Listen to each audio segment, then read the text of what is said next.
Liam, I'm going to just give the stage to you. You're well prepared. I'm just going to sit in the background and get myself breakfast. That's okay. Fantastic. 20 minutes, let's go. So 20 minutes. By 20 minutes, do you mean about 35 minutes? Yeah? I'll explain why. Okay.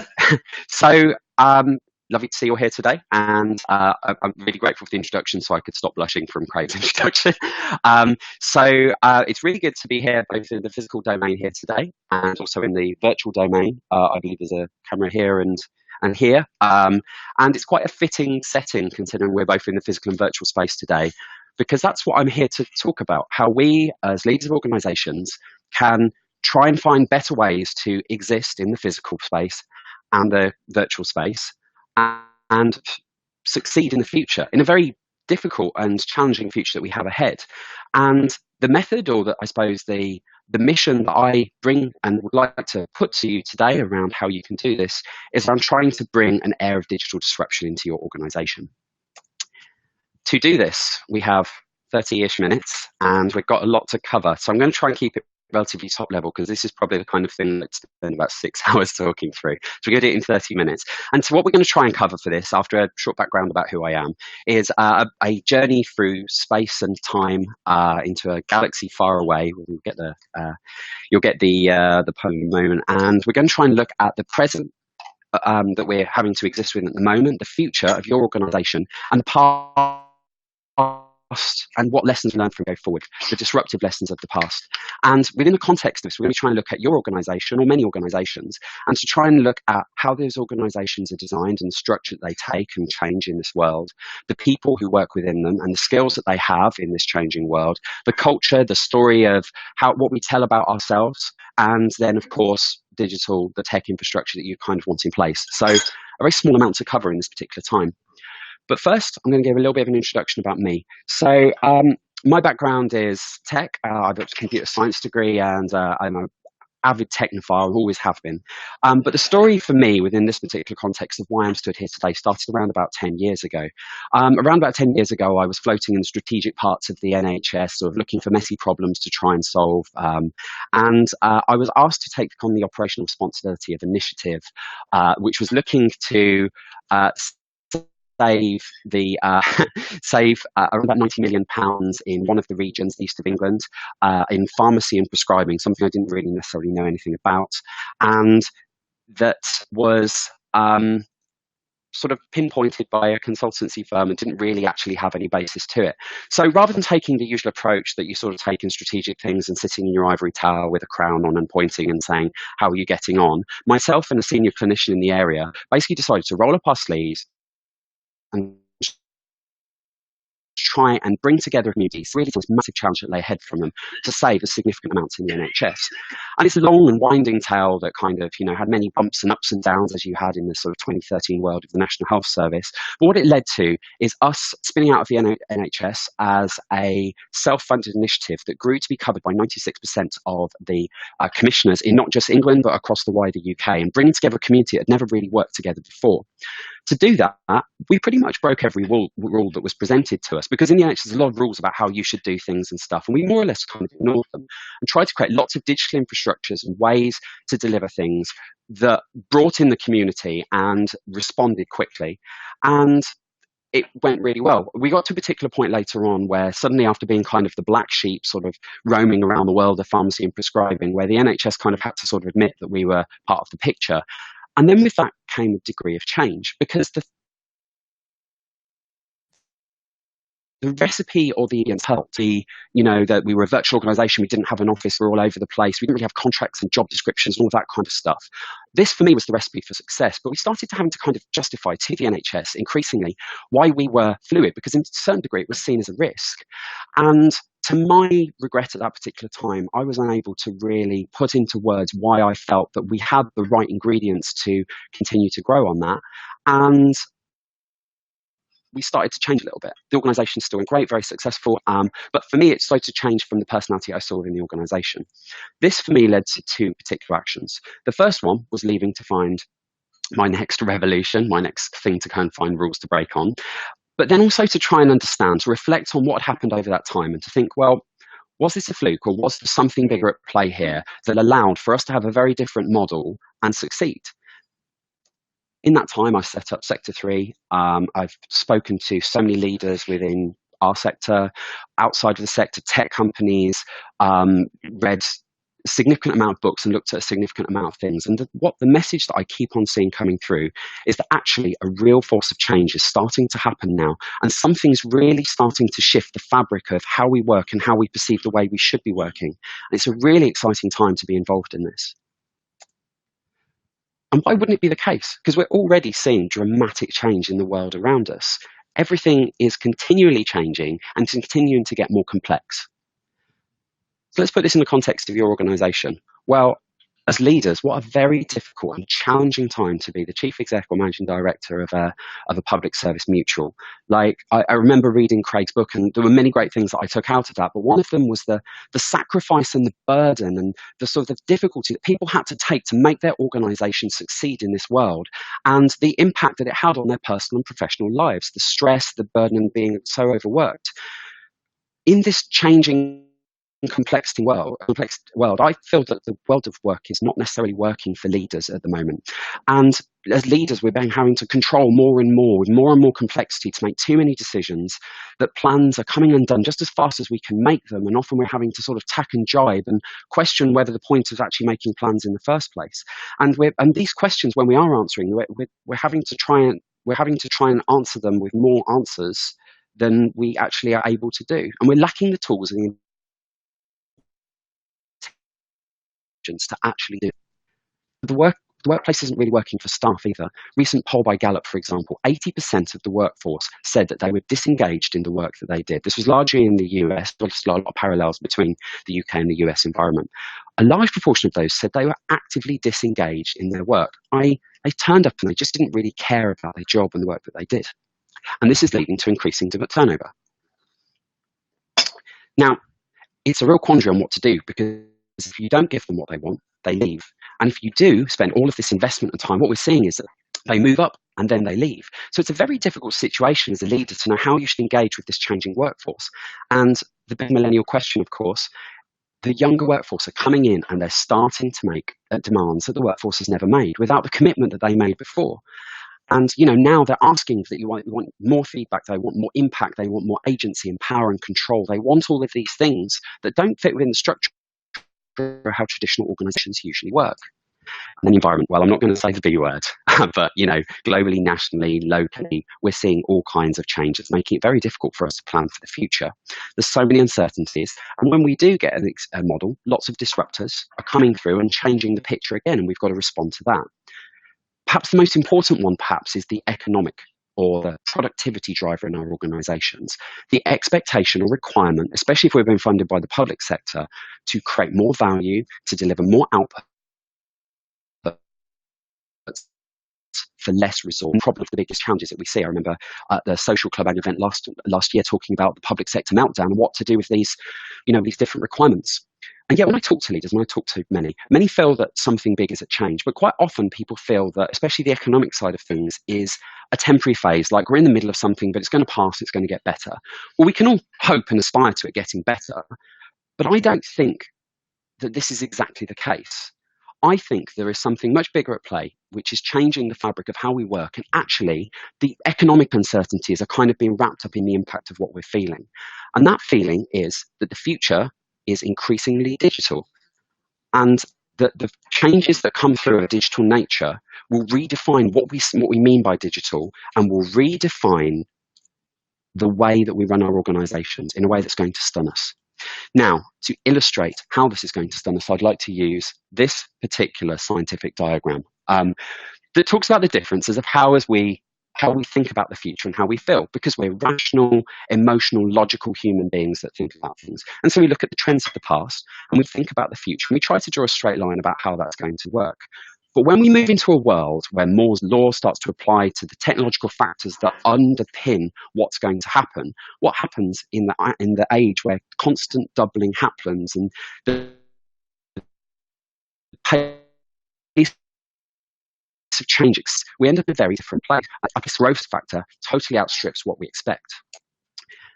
Now, if it is the case that many people are starting to feel that change. What that potentially suggests is that we are now getting to a particular, I shouldn't point because I'm aware that I've got Manchester on the line here and the people on the webinar, that we're getting to a tipping point where actually things are starting to get much more dramatic, and we're actually starting to see those changes that have been promised to us, specifically or especially around AI. So, but as humans, we need to put it on a straight line. So what we do is we put it on a logarithmic scale, the 10x scale, where it goes tenfold each time. I'd just like to illustrate you to show the things which are expected to underpin the rise and change of artificial intelligence to actually become more of a general purpose technology in society. The speed of computers, the energy efficiency, microprocessors, how much we can fit on an individual chip, how quickly we can get it out within the infrastructure through the internet lines that we have, and then just the cost efficiency of being able to store it. And these are all the things that are required to make AI and big data a success. And this is a straight line, but this is 10x. So what you should actually be picturing is that they go like this, and they are dramatically doubling every year for the most part. So what does this mean?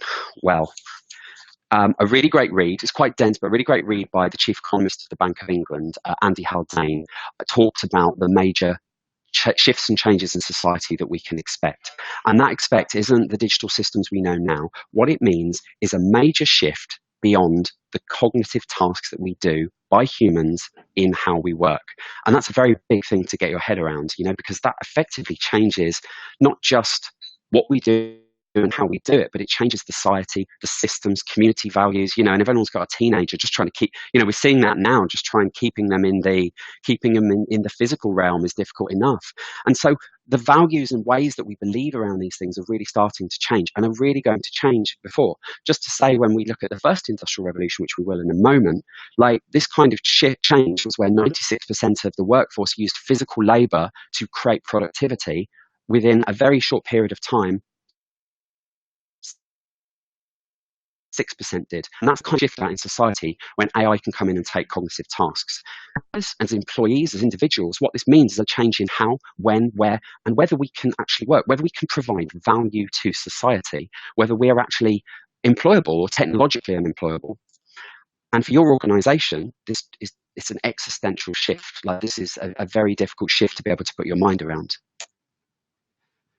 Part of the problem with this is that AI and the development of AI is constantly being disproved. So quite often what happens is that the leaders in industry, all of the AI experts, are saying, well, this couldn't happen because of this, and this couldn't happen because of that.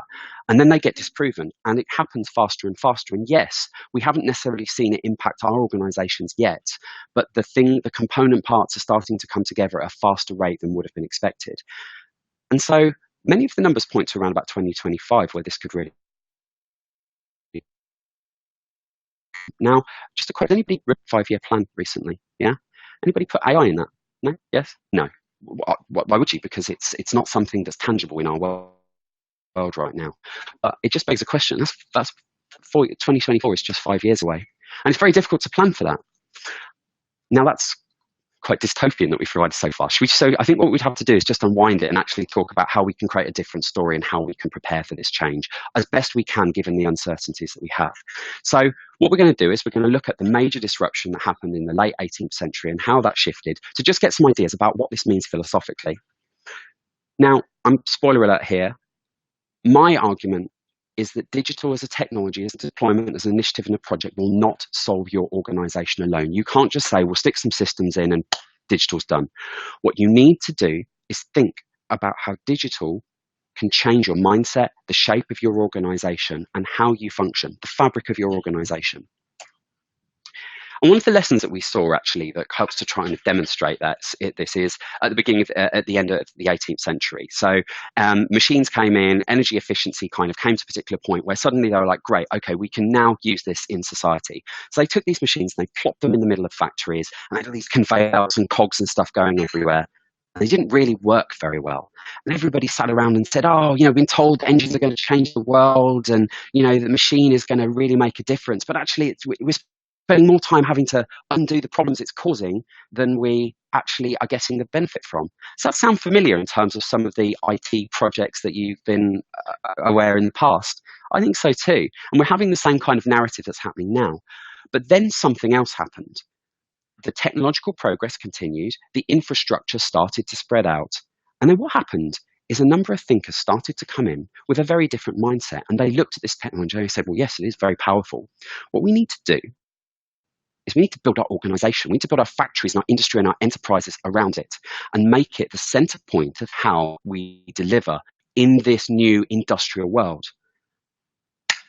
Productivity exploded when that happened. And it was impossible for the other organizations who've been sitting there pointing at the failures to do anything other than adopt or fail.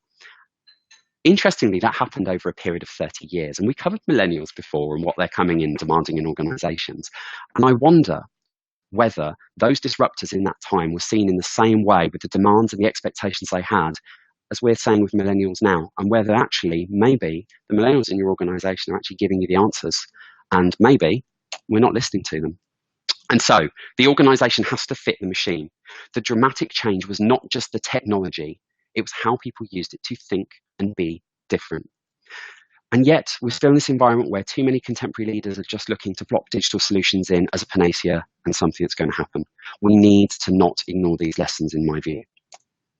And what we're commonly seeing, well, some just examples that help exemplify this, where we see IT systems that are used by specific teams in silos and they control the content and they say, no, it's too sensitive, we've got to hoard it and we can't let other people see it. And nothing in organizations is connected.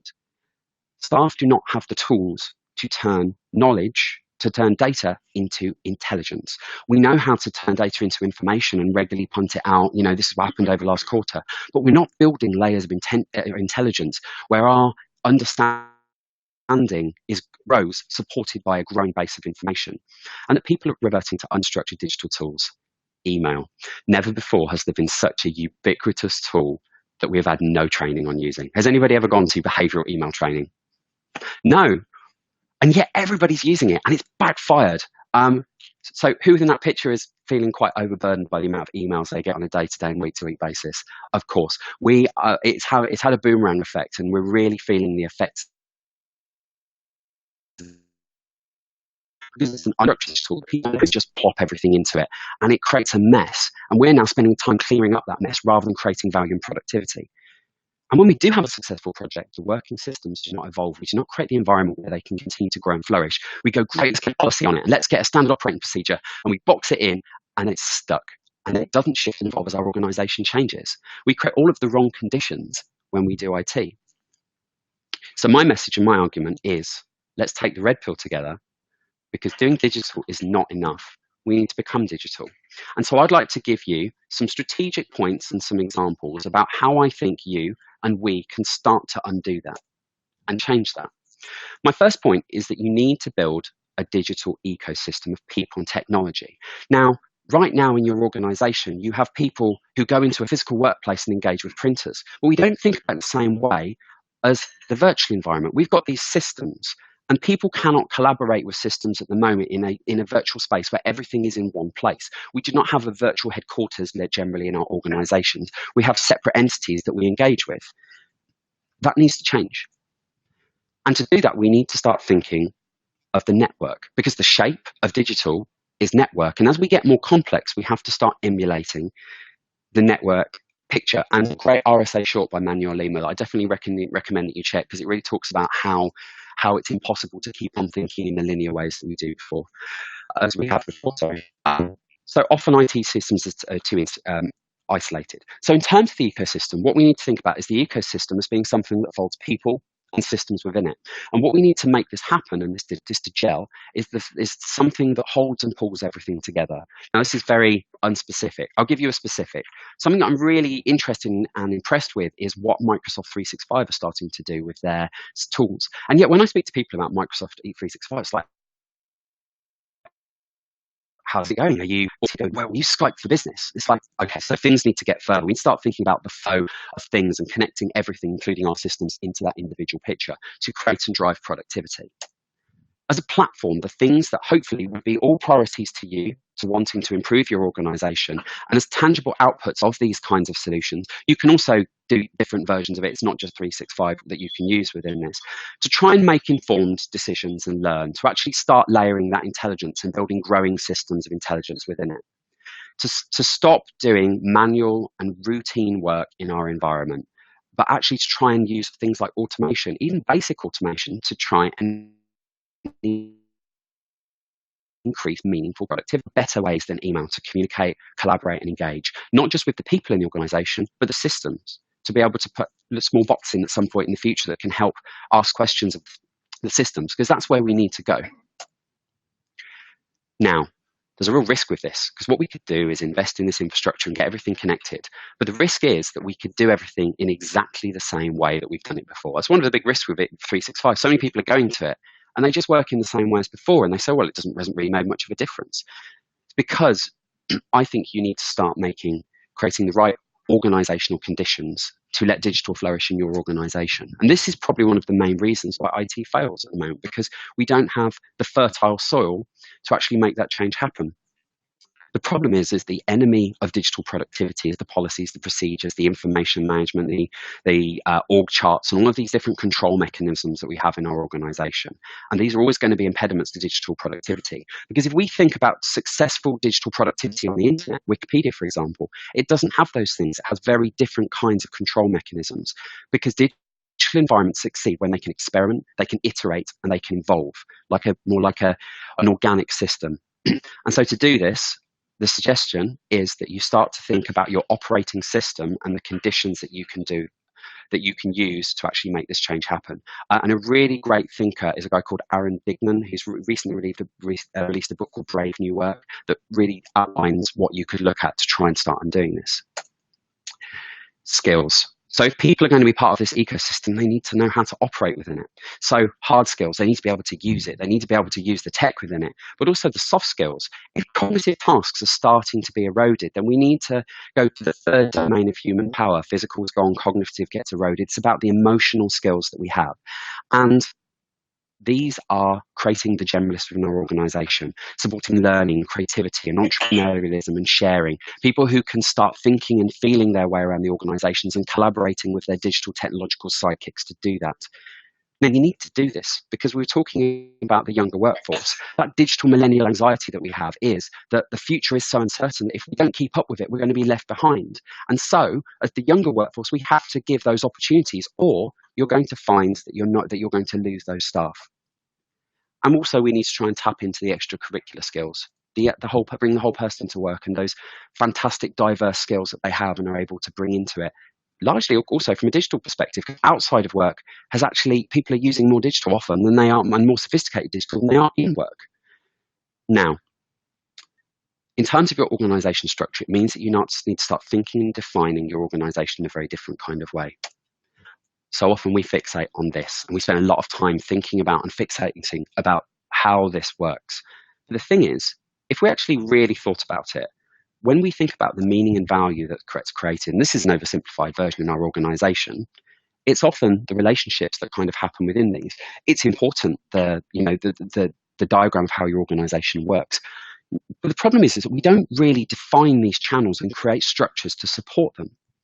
And so if you look at tools like Slack and Microsoft Teams and what they're bringing through, what they're starting to do is they're starting to divide work into a very different kind of model, which is channels, to start to say, well, actually, we belong to and provide meaning and value and contribution and productivity in all of these different lines. And so this is potentially how you could try and rethink how you could enhance productivity in a number of different areas. You may also want to talk about Game of Thrones at the moment, because that's probably into a dedicated channel at the moment.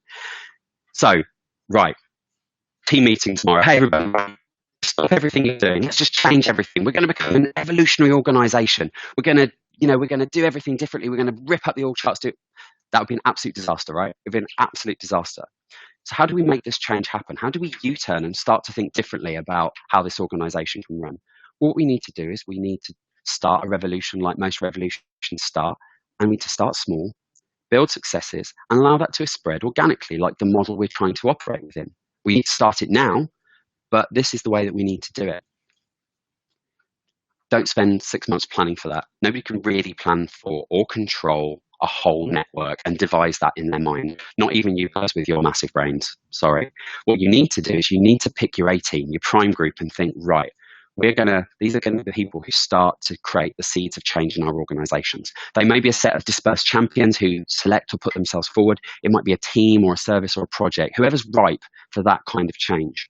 And what you need to do in my view, is then the freedom and the agency to help foster good digital disruption in your organization, to create examples that other people can follow, to create a microcosm of the disruptors so the adopters can follow and see the successes and then buy into it. And this needs to change in terms of our mindset, because it's going to succeed and fail in places. Like, this is just how the internet works. We don't call it failure. We don't look at Wikipedia and think of those pages that don't exist anymore and call them a failure. We just think of an evolution of something moving. And we need to think about that. And as long as we learn from them and have mechanisms to learn from them to make that happen. And then when someone comes to you outside of that group and says, this is really exciting, I'd like to be involved in this, what do? You grab them with both hands. You pull them into your embrace. This is figuratively, because enforced hugging is not something we should be doing or I should endorse. And then you let them take on the change. And that is where spread starts to happen. And it spreads and it spreads and change happens. Out in the world, not necessarily as much in the social sector or the sector, but these models are starting to prove themselves right. What do you do with that as a leader? How does that redefine your role? Hopefully that builds towards a better future, one where you're not burdened, where you're not feeling the environment that isn't working for you anymore. So what you need to do is, especially initially, is to create that space and hold it and not intervene and stop things failing when they happen, which is one of, as a leader, it's a really difficult thing to do, to see things and just not to do what you've done historically in the past. And you need to let others make it their own and build up their agency and improve their skill set and learn from the failures. Because let's face it, every single person in this room probably scales very, very highly on the emotional skills, has had to do that by being in the deep end and by learning from successful failures, no? And you're going to need to think about the tech. So what I'm going to do is just quickly go over and talk about, okay, you need to look at your technology you've currently got or plan for the future. So absolutely must have some kind of connectivity to your systems. If you've got systems that the only way you can get data out is into a spreadsheet, they've got an expiry date on them. They have to, because they do not fit within your future world, which is potentially going to be a difficult decision. It's potentially going to be painful. Potentially you might not have the choice. Ideally, you want two-way operability. The new world of technology is APIs and webhooks and things like that. So systems can communicate with systems, and you can say, put this into here. That's what you want to be doing, because that stops a human being having to do it. They need to be usable. Nowadays, the whole world is starting to think about usability of systems, because if they're going to be your new sidekick and the sidekick of your staff, they're going to want to work with them. They're going to want to enjoy using them. They've got to be logical. People got to be able to think about how they're structured and how they work, and it's got to be relevant to the needs of your business. They also need to be able to grow or shrink. Grow when you grow, shrink when you shrink. They need to be able to change when you change. They need to be customizable, otherwise you can't as you need an organization. They need to be accessible. There's no point having them in a box somewhere where you've got to go into an office and use them, and then you can't use them when you need them out there in the real world. So this is a very quick overview of what you need to do, or I think that you need to do, to move it more into a digital world. And this is to not make digital a project.